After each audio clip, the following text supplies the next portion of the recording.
amigos, retomar esta conversación hoy con temas que deberían de tener un poquito de alas. Querido oyente, todos los gobiernos, todos, de los últimos 35 o 40 años, a pesar de sus diferencias, tuvieron algo siempre en común. Y ese algo es que se aburrieron de perder plata con Pluna. Y como consecuencia de ello intentaron cada cual lo que pudo, de acuerdo a su momento, a su circunstancia, tratando de paliar, de remediar esa situación. Durante mucho tiempo pareció casi de principios que había que contar con una bandera nacional que asegurara el transporte por los cielos, la conectividad del país. Este fue casi una especie de lugar común. No tengo todo el tiempo que merecería esta historia, pero por razones de espacio tengo que recordar que aquel plebiscito por las empresas públicas, cuando se juntaron firmas en los tiempos del gobierno blanco contra la intención de privatizar los entes públicos, es decir, aplicar las recetas que Menem estaba aplicando en la Argentina. Nuestra fuerza política en los hechos concordó con una parte del Partido Colorado, la que seguía al doctor Sanguinetti, y se concentraron fuerzas y se aceptó que no se incluyera en la defensa de esos entes a Pluna. Esta era una condición básica que se aceptó porque había que concentrar fuerzas. Y en definitiva aquella propuesta fue la que triunfó, la que en alguna medida le salvó la vida a Antel, a ANCAP, a UTE, palancas de realización y de crecimiento de este país. ¿Qué había pasado? Ya en aquellos años había mucha gente, incluyendo a quienes volvieron a ser gobierno porque el doctor Sanguinetti ganaría por segunda vez las elecciones. Y su gente y muchos otros medían por los hechos la inviabilidad de Pluna a cargo del Estado. Esta es una de las situaciones más curiosas. ¿Por qué? Porque no es una cuestión solo del Estado. Hay que preguntarse cómo fueron posibles y tan útiles el éxito de las formidables empresas públicas. En primer término, Antel, que está allí, UTE, ANCAP, Banco de la República, y por qué permanentemente a lo largo de décadas siempre se fracasaba con Pluna. Esa respuesta evidente y sencilla dice muchas cosas objetivamente. Habla de las dificultades en primer término que tiene el negocio aéreo, que frecuentemente es subsidiado por los estados que tiene enormes costos ocultos, entre otras cosas, por razones de seguridad. Habla de una actividad donde existe una feroz competencia entre las agencias. Y son estas dificultades las que explican la monumental cantidad de empresas que entran en crisis. ¿Cómo no recordar aquella formidable Panam?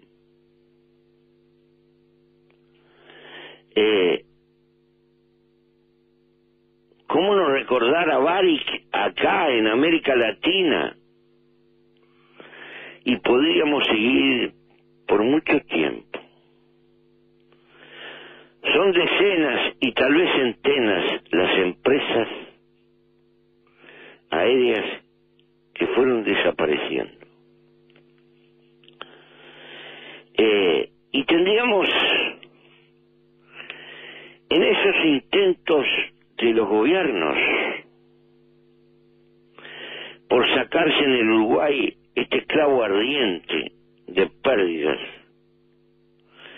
Yo recuerdo que cuando la administración de Tabaré en el Consejo de Gobierno, el ministro Astori mes a mes daba cuenta $2 millones, $2 millones y $2 millones mensualmente de déficit que tenía que poner la Tesorería Central.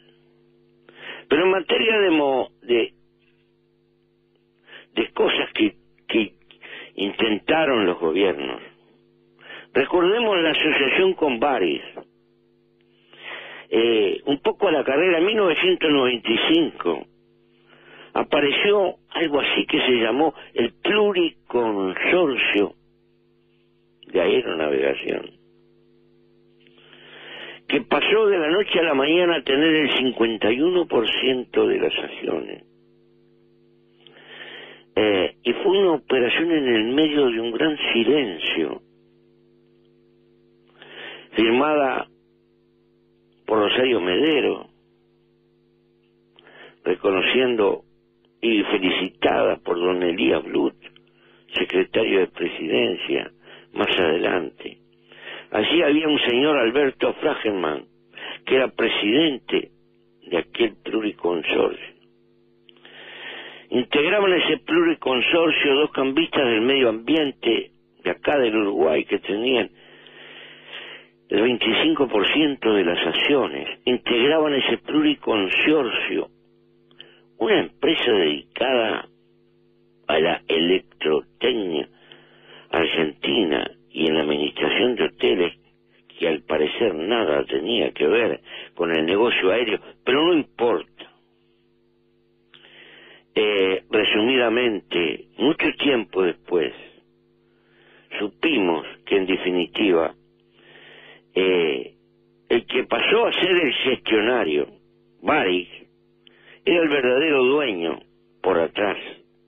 Tenía papeles de esta figura que se había creado, pero tenía imposibilidades jurídicas porque ya estaba en crisis en su propio país.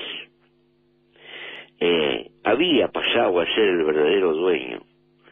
Y Barrick no le interesaba que Pluna en los hechos prosperaba, estaba peleando por su vida.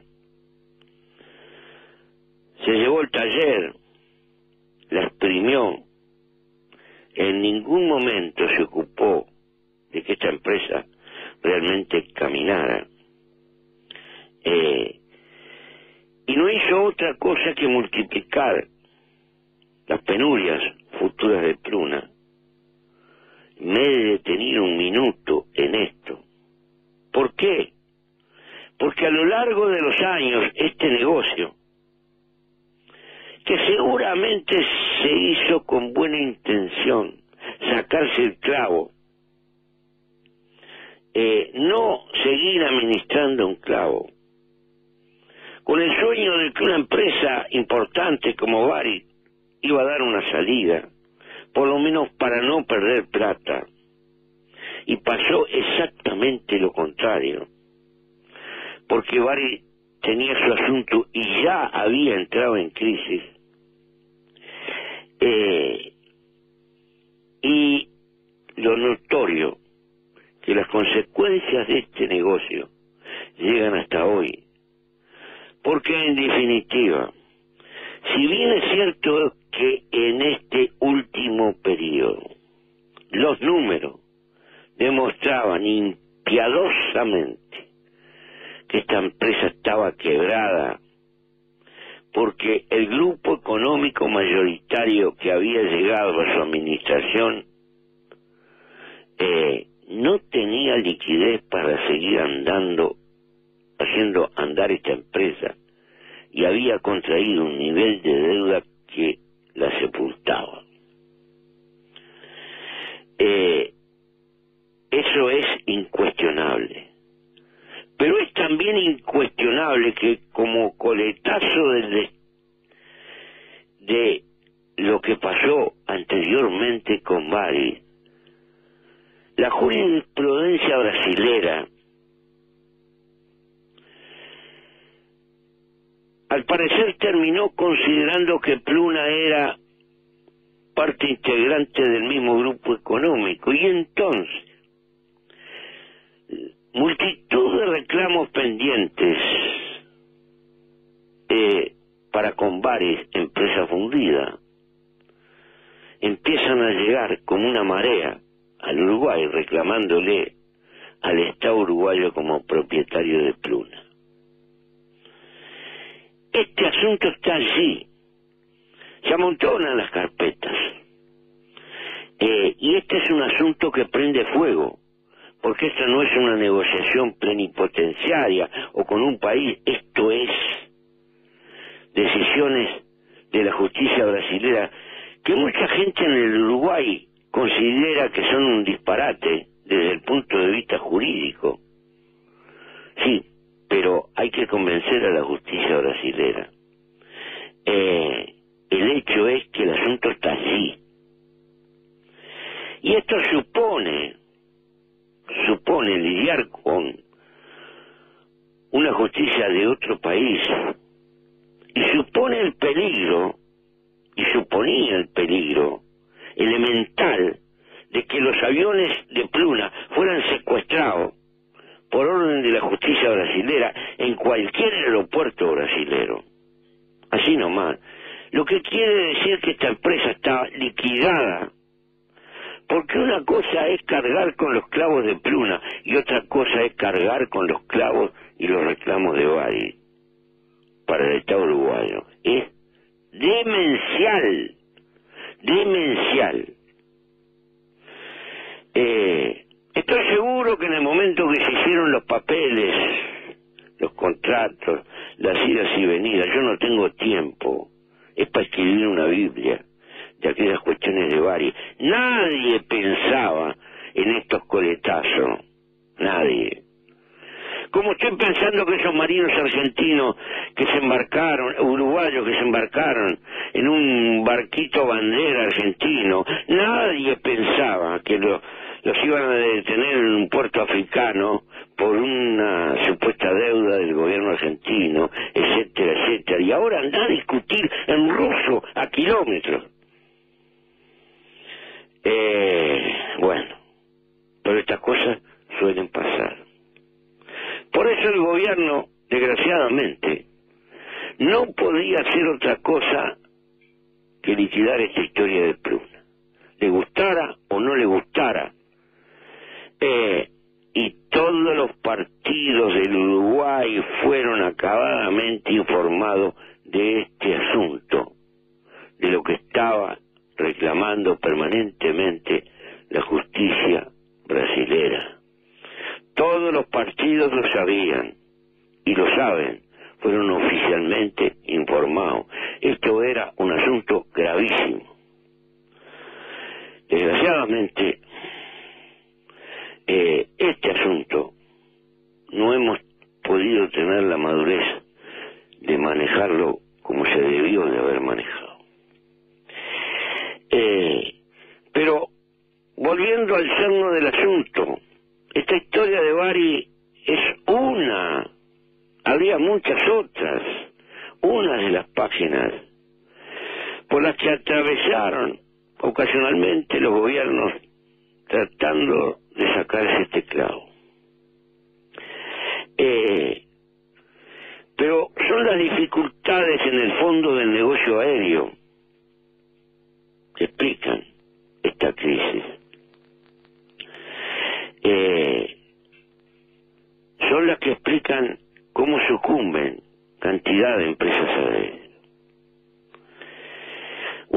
En el negocio aéreo hay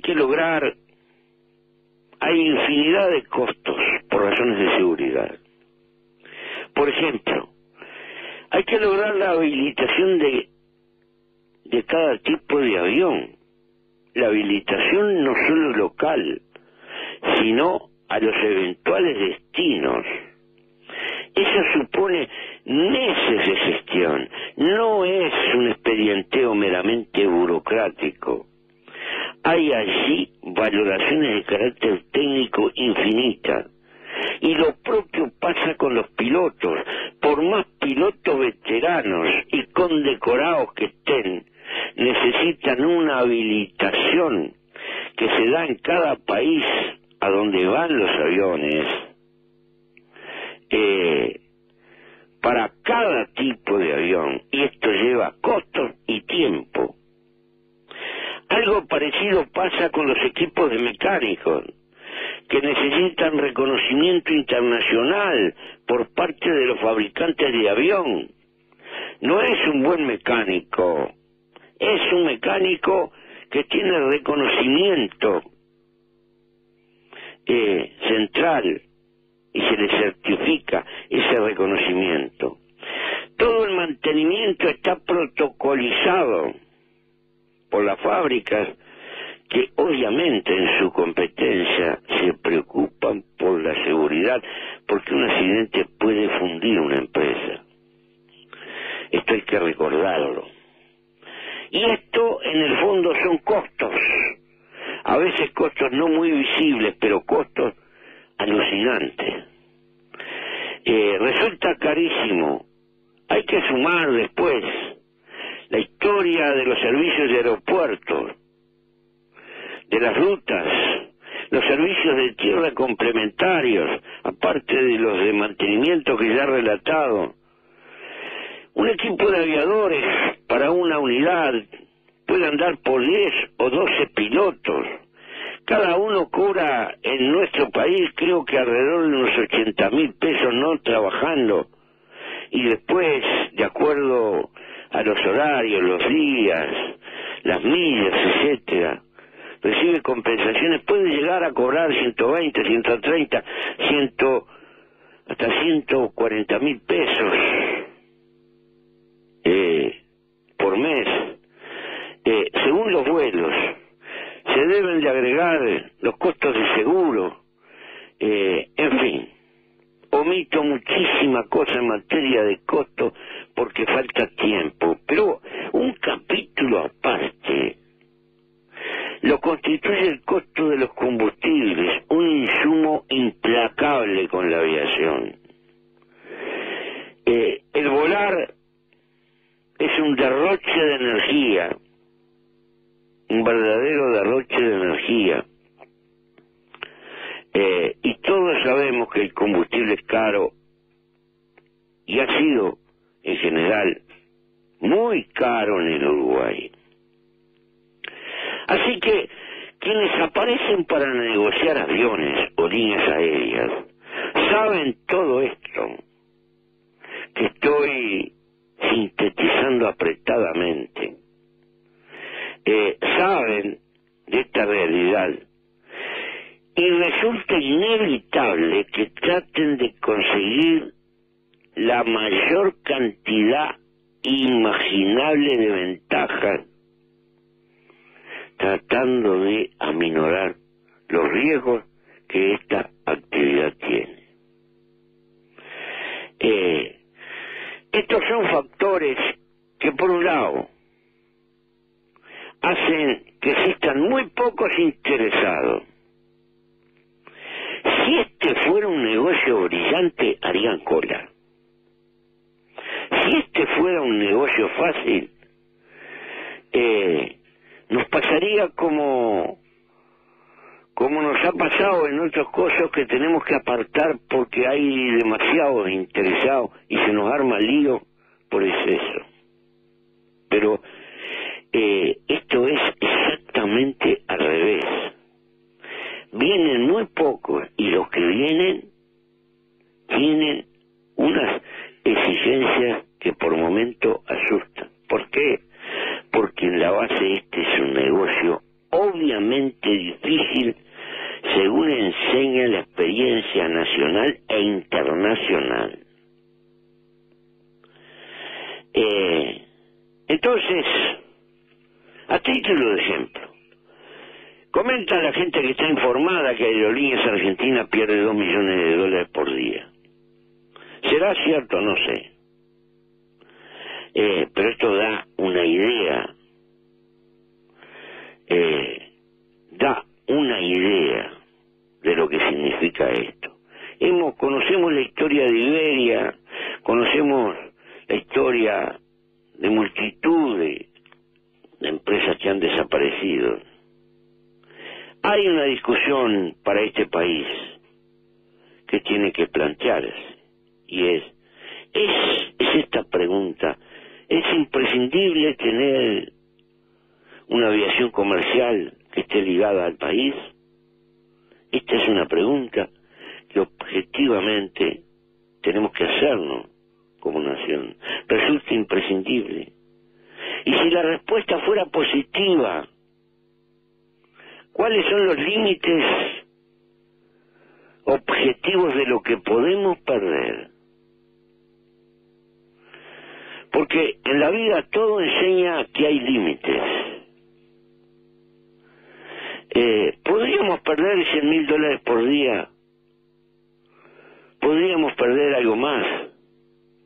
Debemos, ante tanto comentario y tanta información, debemos plantearnos estas cosas que están en la base y que son obviamente muy, muy profundas.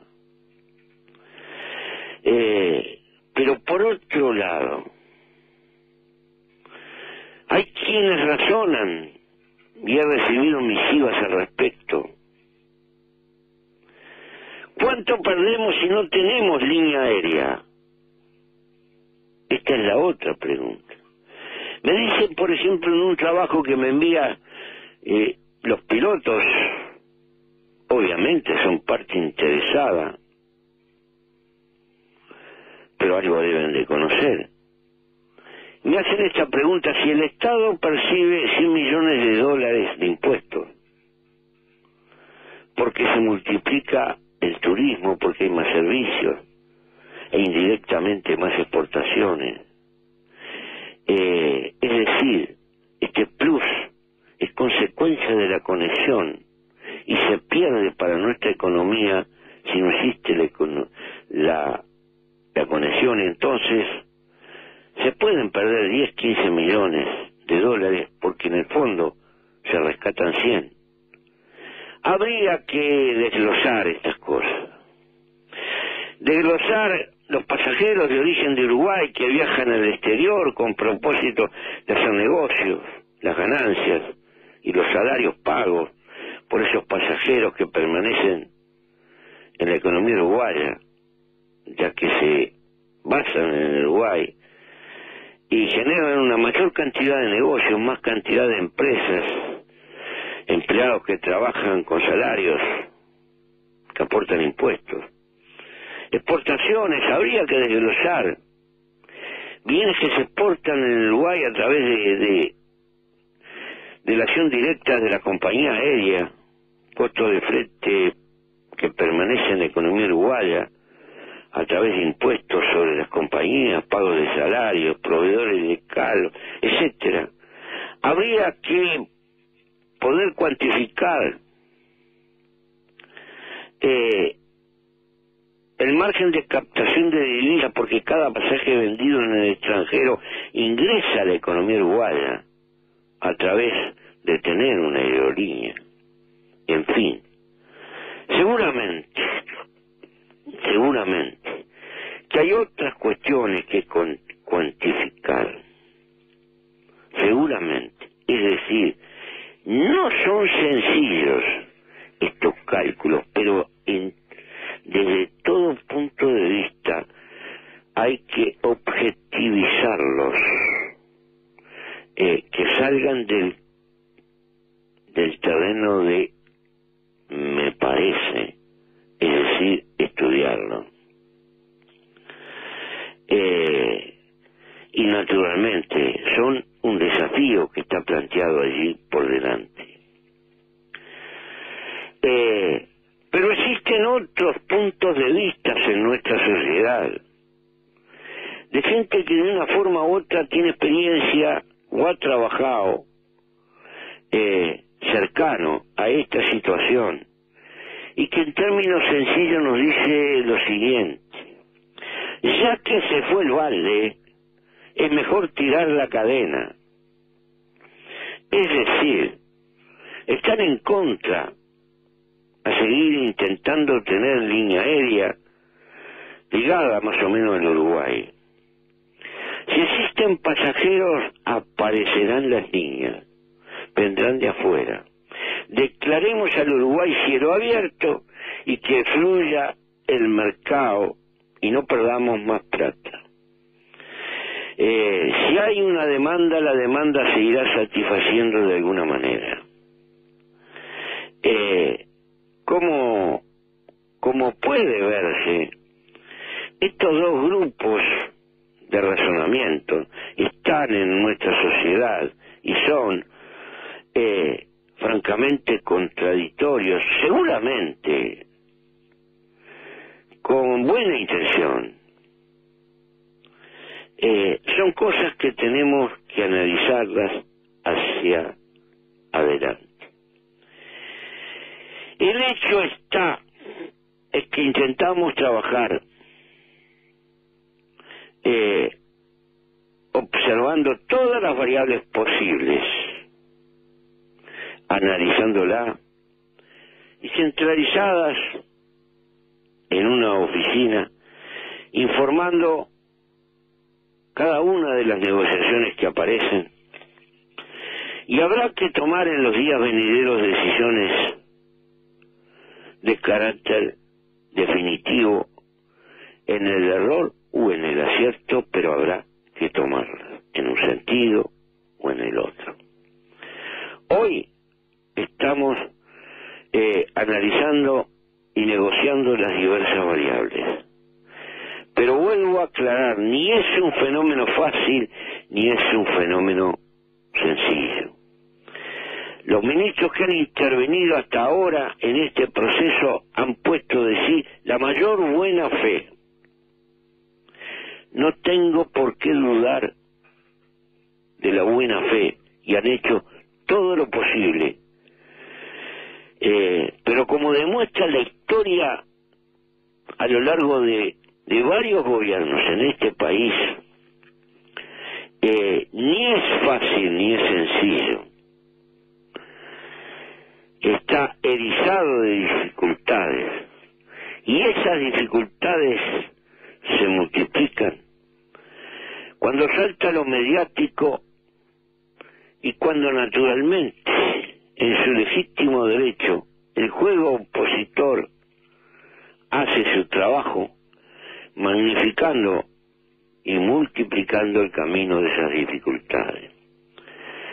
Tal vez nosotros recibimos hoy el pago diferido en el tiempo de situaciones que el país ya conoció en la época de Baris y en otros vericuetos. Naturalmente, no estamos pidiendo, por lo tanto, ni piedad ni compasión.